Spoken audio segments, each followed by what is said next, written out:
Bismillahirrahmanirrahim. Assalamualaikum warahmatullahi wabarakatuh. Alhamdulillah, nahmaduhu wa nasta'inuhu wa nastaghfiruh wa na'udzu billahi min shururi anfusina wa min sayyiati a'malina. May yahdihillahu fala mudilla lahu wa may yudlilhu fala hadiyalah. Asyhadu an la ilaha illallah wahdahu la syarikalah wa asyhadu anna Muhammadan abduhu wa rasuluhu la nabiyya ba'dah. Allahumma salli ala sayyidina Muhammad wa ala ali sayyidina Muhammad. Rabbi israh li sadri wa yassir li amri wahlul 'uqdatam min lisani yafqahu qawli. Subhanaka la ilma lana illa ma 'allamtana innaka antal alimul hakim. Amma ba'du. Alhamdulillah, segala puji hanya bagi Allah. Salawat serta salam semoga selalu tercurah kepada junjungan kita Nabi Muhammad sallallahu alaihi wasallam serta keluarganya, sahabatnya dan juga para pengikutnya yang setia dengan ajarannya hingga akhir zaman. Alhamdulillah, anak-anakku sekalian dan para asatidzah yang dirahmati Allah, kita bisa lanjutkan kembali kajian pada subuh kita di pagi hari ini. Kita masuk kepada tentang keagungan sang khalifah dari buku Hikmah-Hikmah Bertutur yang dikarang oleh Al-Ustadz Arif B. Iskandar. Kita bahas tentang keagungan sang khalifah. Ketika Khalifah Abu Bakar meninggal, ya, Umar bin Khattab radhiyallahu anhu terpilih menjadi khalifah kedua. Jabatan ini beliau emban dengan sangat hebat selama 10,5 tahun. Jadi sekitar 10 tahun. Kalau di sini kira-kira 2 periode gitu ya, kalau dibuat 2 periode. Tapi karena di sana tidak ada khalifah, itu tidak ada periode. Jadi khalifah itu diangkat untuk melaksanakan syariat Allah, menerapkan syariat Allah pada rakyat, pada umat, pada dirinya sendiri. Kalau dia melanggar, menyimpangkan syariat Allah, maka berhenti masa jabatannya. Jadi bisa jadi khalifah itu cuma 1 hari. Kalau misalnya hari kedua dia misalnya merubah hukum Allah, langsung diturunin. Tapi kalau misalnya dia tetap melaksanakan syariat Allah, perintah Allah, menerapkan hukum-hukum Allah, walaupun 30 tahun, 40 tahun, kalau dia masih sanggup, tentu tidak pikun misalnya, maka ini tetap dia menjadi khalifah. Wah, kalau gitu kok lama bener bisa jadi diktator? Tidak, karena menerapkan hukum Allah. Di situ ada muhasabah lil hukam dari rakyatnya. Nah, Umar bin Khattab ini sekitar 10,5 tahun saja. Bukan karena Umar melanggar syariat, ya, tapi Umar pada waktu itu, Umar bin Khattab radhiyallahu anhu itu dibunuh, ya kan? Ada orang orang zindik gitu ya, orang yang ya kacau gitu ya, dia membunuh Umar bin Khattab. Abu Bakar As-Siddiq memang cuma sekitar 2,5 tahun saja, ya, karena memang pada waktu itu ajalnya sudah sampai, ya kan. Nah, jadi sampai dia ya meninggal atau sampai dia melanggar, ya jangan ya, mudah-mudahan nanti kalau khalifah-khalifah yang ada tidak diturunkan karena melanggar syariat Allah. Tidak seperti pemimpin yang ada, kalau dia melanggar undang-undang konstitusi, bukan dianya yang dihukum atau dia yang turun, tapi kadang ada undang-undangnya yang dirubah gitu ya. Nah, ini nggak kayak gitu. Khalifah tetap taat kepada syariat. Selama dia taat kepada syariat, dia menjabat gitu. Nah, di bawah Umar bin Khattab, khalifah atau khilafah Islam saat itu memerintah wilayah yang sangat luas. selain seluruh jazirah Arab juga mencakup Syria, Mesir, Irak, Persia, Armenia, Azerbaijan dan beberapa wilayah lain. Jadi sangat luas. Jadi bukan seperti satu kota, dua kota saja. Pada masa Rasulullah SAW, wilayah Daulah Islam itu adalah pada masa itu ya sekota Madinah, lalu terus meluas sampai sejazirah Arab.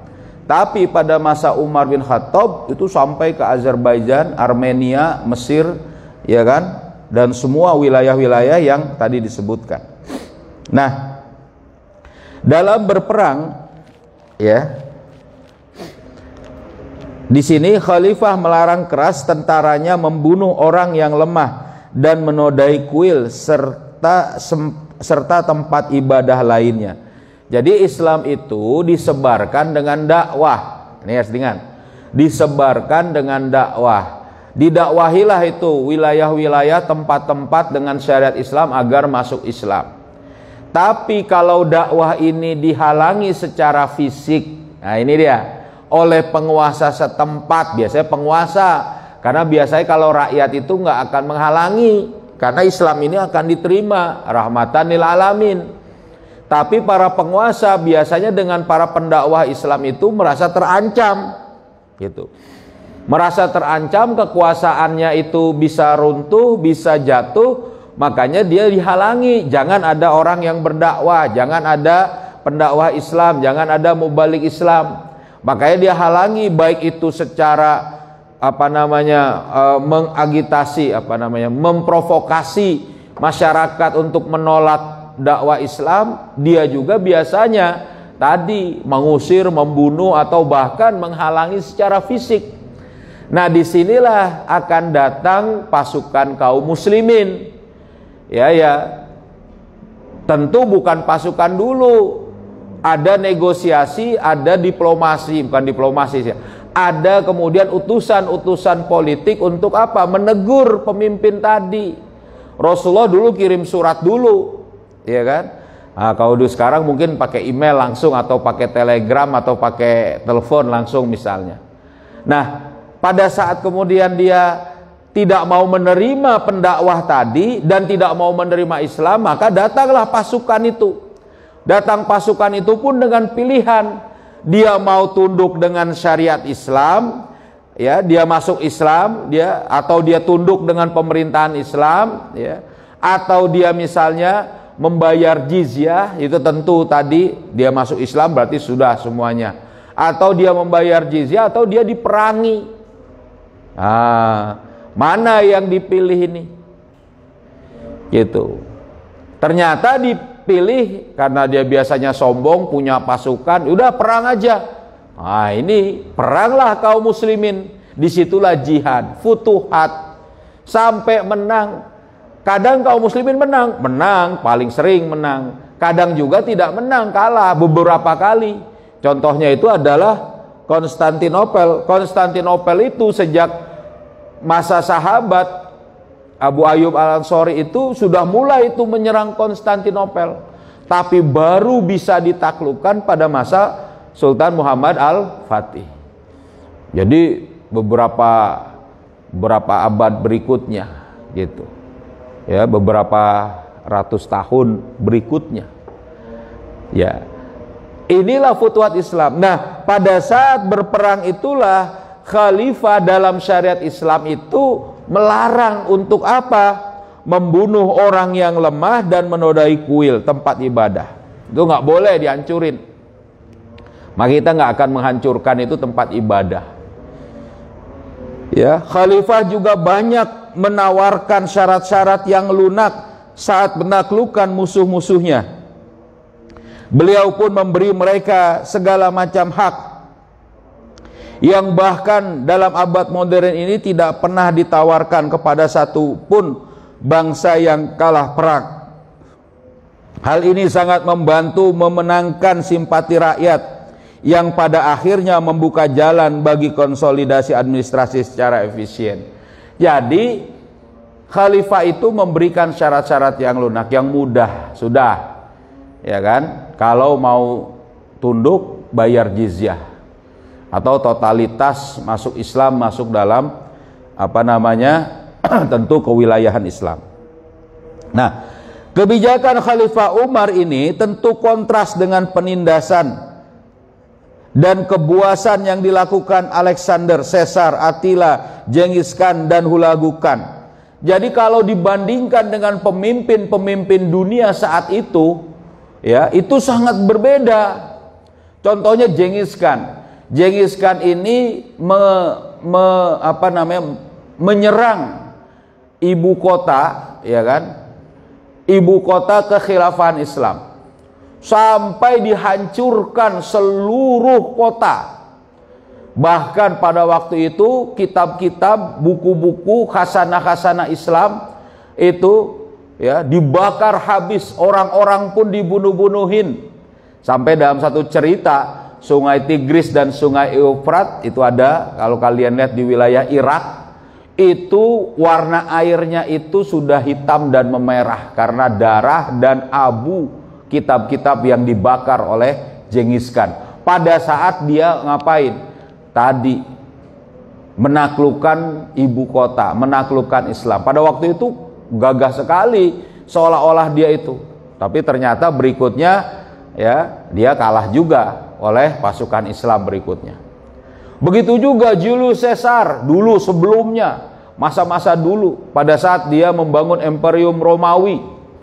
Pada saat itu menaklukkan mana? Menaklukkan Mesir, menaklukkan Eropa, ya, Eropa Timur, menaklukkan wilayah-wilayah di sekitar Italia, di sekitar Romawi. Itu dengan apa? Dengan penindasan kaisar.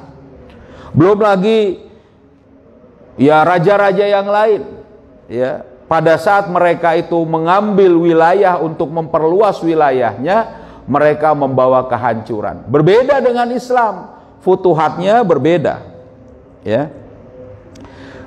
Ketika Alexander menaklukkan Sur, sebuah kota di Syria, dia memerintahkan para jenderalnya melakukan pembunuhan massal dan menggantung 1000 warga negara terhormat di dinding kota. Demikian pula ketika menaklukkan Astakher, sebuah kota di Persia, dia memerintahkan memenggal kepala semua laki-laki. Raja lalim seperti Genghis Khan, Attila dan Hulagu Khan bahkan lebih ganas lagi. Meski memimpin wilayah negara yang sangat luas, nah itu penjelasannya. Meski memimpin wilayah yang sangat luas, ternyata Umar bin Khattab, Khalifah Umar bin Khattab hidup seperti orang biasa. Nah, jadi pada saat kemurahan atau maksudnya keramahan, ya, penguasaan Islam atas wilayah-wilayah tadi, wilayahnya luas, ya, mengalir kemudian kekayaan, mengalir harta benda buat negara. Ternyata Khalifah Umar bin Khattab ini hidup dalam keadaan apa? Sederhana, ya, biasa saja, ya, bukan kayak misalnya sederhana-sederhana pakai sepatu murah, ya, sepatu baju putih saja, tapi kebijakannya ya menyengsarakan rakyat. Tidak, ini Umar bin Khattab. Suatu kali dalam sebuah rapat umum, seorang berteriak, "Wahai Umar, takutlah kepada Allah." Para hadirin bermaksud membungkam orang itu, namun Khalifah mencegahnya sambil berkata, "Jika sikap jujur seperti itu tidak ditunjukkan oleh rakyat, mereka menjadi tidak ada artinya." Jadi ternyata Umar bin Khattab itu menerima kritik. Jadi dengan sikap dia itu, ya, sangat sederhana, ya kan, biasa saja, bahkan menerima teriakan nasihat dari rakyatnya. Umar, ya kan, bertakwa kepada Allah, ya, terima, memang betul, ya. Khalifah Umar juga sangat tegas terhadap bawahannya ketika suatu kali berpidato di hadapan para gubernur. Beliau berkata, "Ingatlah, saya mengangkat kalian bukan untuk memerintah rakyat, tetapi agar kalian melayani rakyat, melayani mereka. Kalian harus memberikan contoh dengan tindakan yang baik agar rakyat dapat meneladani kalian." Coba, pemimpin tuh gitu. Sekarang rakyat kurang minyak goreng misalnya, ya kan, harga-harga melambung, Harusnya itu ditekan, harusnya itu apa? Dibereskan. Nah, misalnya. Jadi jangan malah membuat rakyat susah. Malah dipajakin, pajak naik, semua perdagangan diambil uangnya kepada negara misalnya. Wah, padahal banyak yang korupsi misalnya itu. Nah, ini nggak boleh, nggak seperti itu Islam. Bahkan Umar bin Khattab menyuruh gubernur-gubernurnya itu, ya, pejabat-pejabatnya itu melayani rakyat. Nah, pada saat pengangkatannya, seorang gubernur harus bersedia mengenakan pakaian sederhana, makan roti, ya, yang kasar, dan setiap orang yang ingin mengadukan suatu hal bebas menghadapnya setiap saat. Jadi gak ada protokoler sebagainya. Terus gimana nanti kalau keamanan? Ya tentu dijagalah, ada keamanan-keamanan yang apabila dia misalnya menjaga tadi. Tapi sebenarnya kalau gubernurnya itu baik kepada rakyat, juga rakyat ngapain? Mau nyari apa? Misalnya pejabatnya, apalagi Umar bin Khattab juga. Kalau memang musuh-musuh itu, rakyat itu misalnya diberikan pelayanan yang baik, dia akan dilindungi oleh rakyat itu. Ya walaupun tentu ada orang-orang yang jahat juga. Ini tentu nanti ada sistem keamanan yang menjadi pelajaran bagi umat Islam. Gitu ya. Nah, menurut penulis buku Futuhal Buldan, pada masa itu dibuat sebuah daftar harta bergerak maupun tidak bergerak begitu pegawai tinggi yang terpilih diangkat. Daftar itu akan diteliti secara berkala. Di akhir masa jabatan, pejabat tersebut harus bertanggung jawab setiap kali hartanya bertambah secara mencolok. Pembuktian terbalik sudah berlaku saat itu. Jadi gimana nih? Jadi jangan jadi misal pejabat, jadi menteri, setahun hartanya bertambah 9 miliar misalnya. Dari mana? Ditanya, dari mana harta kamu ini? Jual beli. Nah, kenapa jual beli sampai untung begini? Kalau hadiah, dari siapa yang menghadiahkan? Jangan-jangan ini suap, sogok dan sebagainya. Jadi disuruh membuktikan, nggak wajar. Tapi apakah nggak boleh kaya raya? Ya boleh, kalau misalnya dia memang orang yang berhemat, dapat tunjangannya, dia pakai makanannya, dia beli makanan, dia beli pakai, dia hemat misalnya. Atau ada hibah waris yang memang dari orang tuanya, dari keluarganya yang kaya raya, diberikan kepada dia misalnya. Yang memang itu yang wajar diteliti, maka silahkan. Tapi kalau kira-kira misalnya setahun nambah miliaran misalnya, ya kan, berkuasa 2 tahun 3 tahun sampai bertambah ratusan miliar, dari mana kekayaan ini misalnya, ditanya itu. Ya, kalau dulu ukurannya dinar, ya, ribuan dinar misalnya. Selain itu, menurut penulis buku kitab Al-Kharaj, setiap orang berhak mengadukan kesalahan pejabat negara yang tertinggi sekalipun, dan pengaduan itu harus dilayani. Jika terbukti bersalah, pejabat tersebut harus dihukum. Coba bayangin, sekarang ada orang ngaduin pejabat negara, orangnya duluan yang ditangkap, dibalikin. Pejabat negaranya malah biar-biar aja, nggak diapa-apain. Nah, ini nggak boleh. Kalau zaman Umar bin Khattab, zaman khalifah dulu, pejabat negara yang diadukan diperiksa benar-benar ini. Jangankan itu, ya, pada masa dahulu itu ada orang yang bagaimana memimpin sholat, ya, gubernur mimpin sholat kelamaan. Dia ini senang, ya, karena hafal Quran tentu, ya, senang membaca surat-surat yang panjang. Umar bin Khattab itu tegur. Karena apa? Ada pengaduan. Saya kalau ikut sholat bersama gubernur ini susah, karena punya kebutuhan. Kadang sholat berjamaahnya panjang, ayat-ayat yang dipilihnya panjang, lama sekali, ya, karena dia banyak masyarakat yang ikut. Tapi ada masyarakat yang kesusahan. Jadi akhirnya gimana? Dia susah, gubernurnya diganti. Itu cuma masalah itu. Coba bayangkan, ngadu kepada khalifah. Nah, jadi pada masa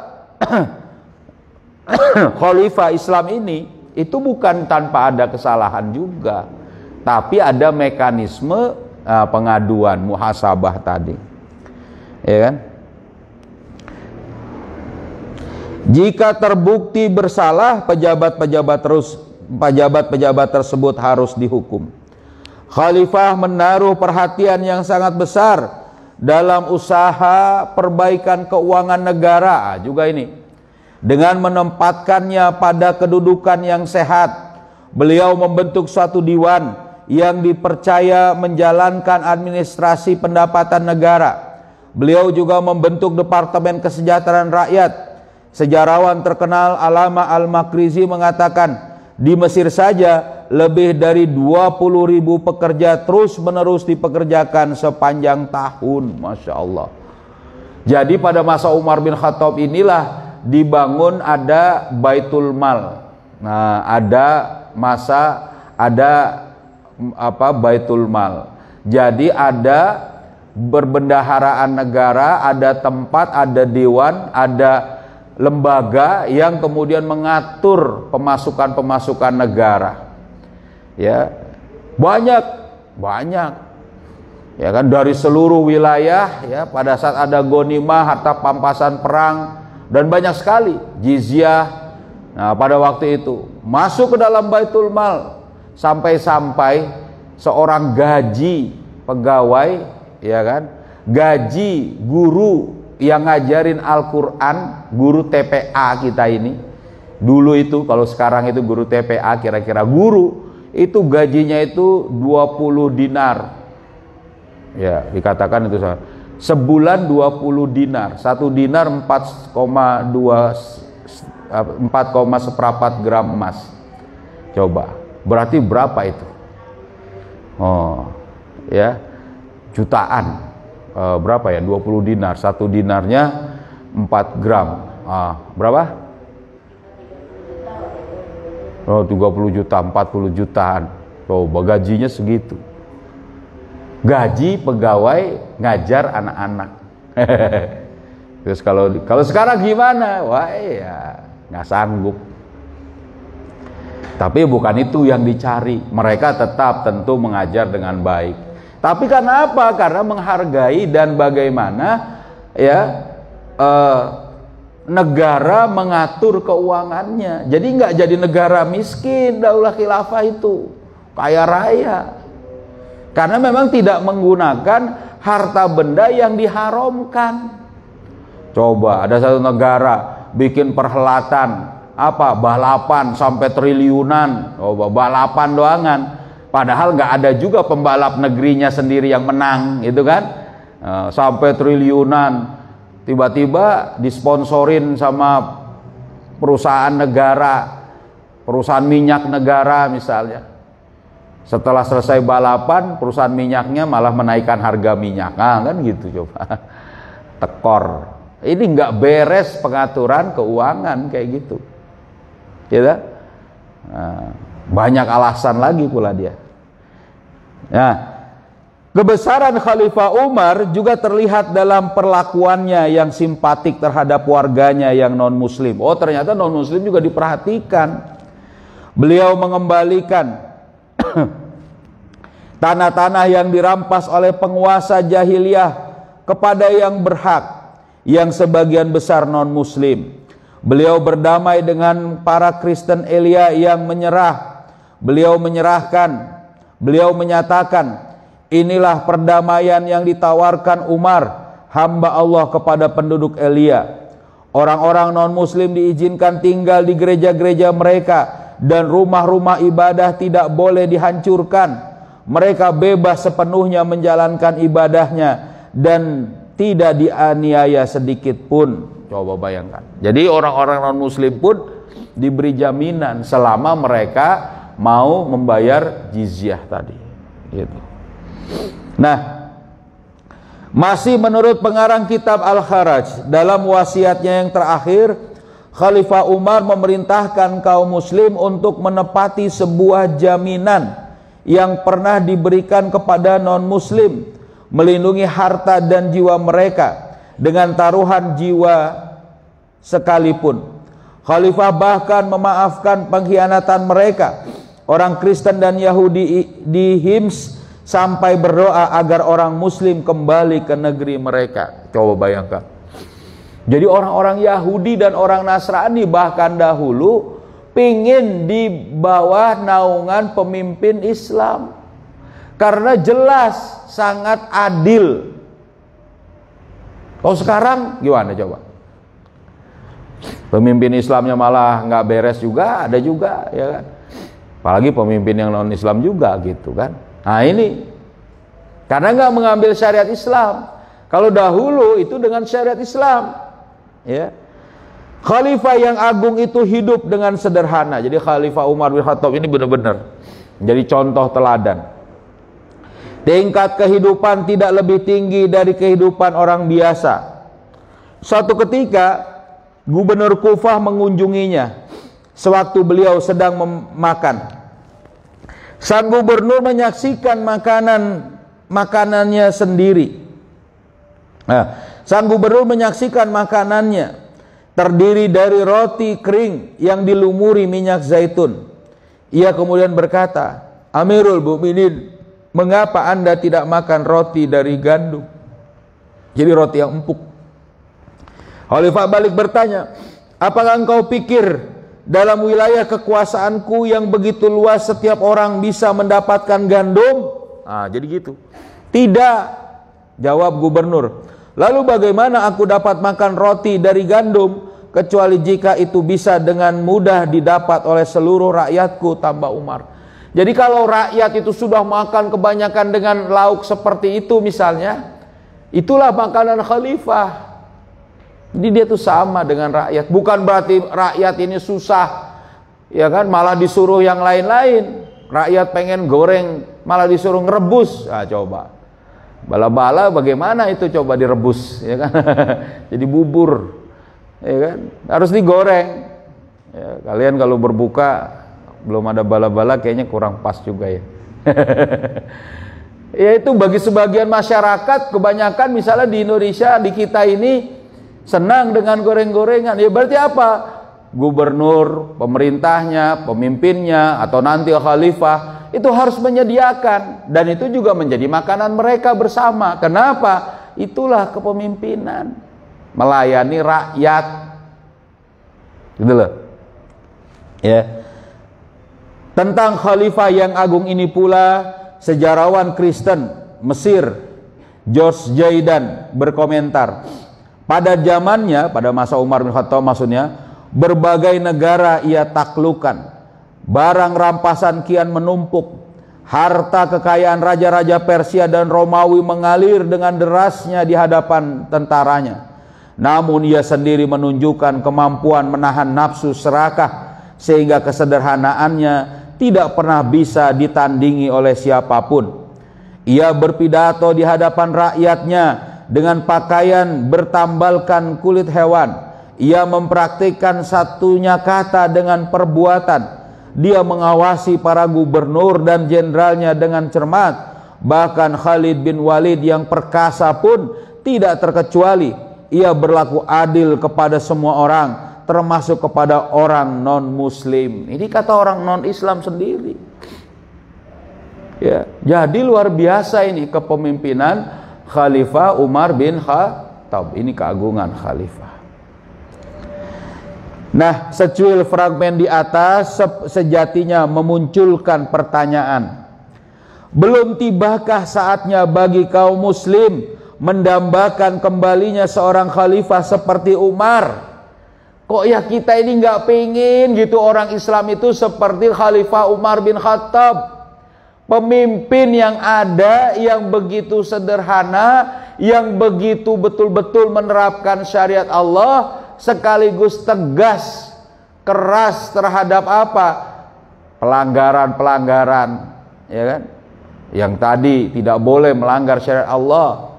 Ya dia tegas, dia keras, bahkan ditakuti oleh musuh-musuh. Kenapa? Karena gagahnya dia mengatur, memimpin pasukan, menyuruh para jenderal. Masya Allah. Masa kita nggak pengen punya pemimpin seperti Umar bin Khattab? Bukan yang abal-abal, karena ada juga satu negara ngomong ini pemimpinnya seperti Umar bin Khattab, tapi kelakuan kayak Dracula. Ini ngacau. Ya, Count Dracula itu juga pemimpin di Transilvania, di Rumania dahulu. Itu adalah gelar Dracula itu. Nah, kalau diceritakan itu penghisap darah karena kejamnya itu. Nah, ini kayak itu, ngomong kayak Umar bin Khattab, tapi kelakuan kayak Dracula. Oh, kacau ini. Menghisap darah rakyat, semua dipajakin, semua diambil, semua kemudian dia apa? Supaya rakyat itu ya tadi tidak bisa hidup bahagia. Kacau ini pemikiran begini nih. Ya. Masa umat Islam nggak mau pengen seperti ada pemimpin Umar bin Khattab? Belum tibakah waktunya bagi kita untuk segera mengenyahkan sistem sekuler yang terbukti hanya melahirkan para pemimpin yang buruk seperti saat ini. Ini sistem sekuler, buah kapitalisme yang dipraktekkan oleh kehidupan dalam kehidupan ini. Ini memisahkan antara kehidupan dunia, kehidupan negara, kehidupan masyarakat dengan agama. Agama di sebelah sana silahkan, misalnya dia tidak mau pakai, di sini dia pakai sistem manusia. Harusnya seluruh kehidupan manusia ini diterapkan syariat Allah. Itu jadi bukan masalah agama itu cuma sebatas ada tapi nggak dipakai. Ini sekuler dan ini menghasilkan apa? Orang-orang yang bengis, yang kejam tadi, kayak Dracula tadi, bahkan lebih parah lagi. Semua dipajakin. Sekarang bikin apa, jual kelapa, jual barang apa, hasil pertanian pun dipajak. Semua diambil. Ya kan? Nggak ngerti. Lalu gimana pemasukan negara kan harus ada. Makanya ngikutin syariat Islam. Ada futuhat, ya kan? Ada pengelolaan sumber daya alam. Jangan dikasih ke asing, dikelola sendiri, jadi kekayaan negara. Ini kalau kita punya tambang emas, tambang minyak, ya kan, gas, sumber daya alam lainnya, itu kita kelola, seluruh keuntungan buat negara, oh sejahtera kita. Iya. Kawan saya dulu pernah saya dapati itu, dia cuma dapat emas itu cuma segini, sekitar sebotol air mineral itu, cuma segini dia dapat biji-biji emas itu. Itu sudah bisa punya rumah besar. Ya kan, dia kumpulin, dia dapat di situ, dia jual. Cuma berapa mungkin dia di situ? Sepertiga, sekitar setengah botol air mineral itu yang 500 ml itu, ya kan? Lalu kemudian dia kumpulin itu terus di situ. Nah, dia jual, dia bisa bikin rumah yang besar. Kalau dulu ya datang ke situ, dia bilang bulan depan Ustaz datang lagi ke sini, rumah saya udah jadi. Wah, gitu. Alhamdulillah, sejahtera. Ini satu gunung, coba bayangin, emas milik negara kok ya diserahkan kepada orang asing. Kalau dikelola negara sendiri, sejahtera kita. Ya, bukan lagi berkilo-kilo, itu berton, ribuan ton, jutaan ton, itu masya Allah emas. Ya, nah. Oleh karena itu, semoga Allah Subhanahu wa taala segera menolong kita dalam upaya menegakkan kembali khilafah Islam yang telah banyak melahirkan pemimpin yang agung dan hebat seperti Umar bin Khattab radhiyallahu an. Amin ya rabbal alamin. Gitu. Jadi kalian ini harus rindu kepada khalifah, kepada khilafah gitu. Jadi kalian gunanya belajar itu ya nanti untuk perjuangan Islam. Gitu, ada pertanyaan? Ya, ngantuk ya? Nah, tunggu sebentar. Kita paling satu kali lagi ini aja nih. Ya, liburan. Nanti kalian pagi-pagi kangen ya nih. Pengen ketemu ngumpul kayak gini ya. Ya nggak apa-apa gitu. Nah, harus lebih kangen lagi. Kalau nggak ada pertanyaan, ya kita tutup dengan ya. Bismillahirrahmanirrahim. Wal asri innal insana lafi khusrin illalladzina amanu wa amilus solihati wa tawasau bil haqqi wa tawasau bis sabr. Subhanakallahumma wa bihamdika asyhadu an la ilaha illa anta astaghfiruka wa atubu ilaik. Assalamualaikum warahmatullahi wabarakatuh. Allahumma salli ala sayyidina Muhammadin tibbil qulubi wa dawaiha wal afiyatil abadani wa shifaiha wa nuril absari wa diyaiha wa ala alihi wa sahbihi wa sallim. Allahumma salli ala sayyidina Muhammadin tibbil qulubi wa dawaiha wal afiyatil abadani wa shifaiha wa nuril absari wa diyaiha wa ala alihi wa sahbihi wa sallim.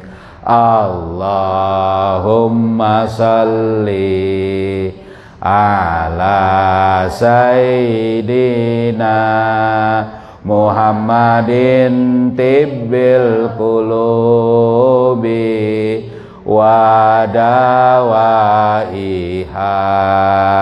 wal afiyatil abadani wa shifaiha wa nuril absari wa diyaiha wa ala alihi wa sahbihi wa sallim. Alhamdulillahirabbil alamin. Ya.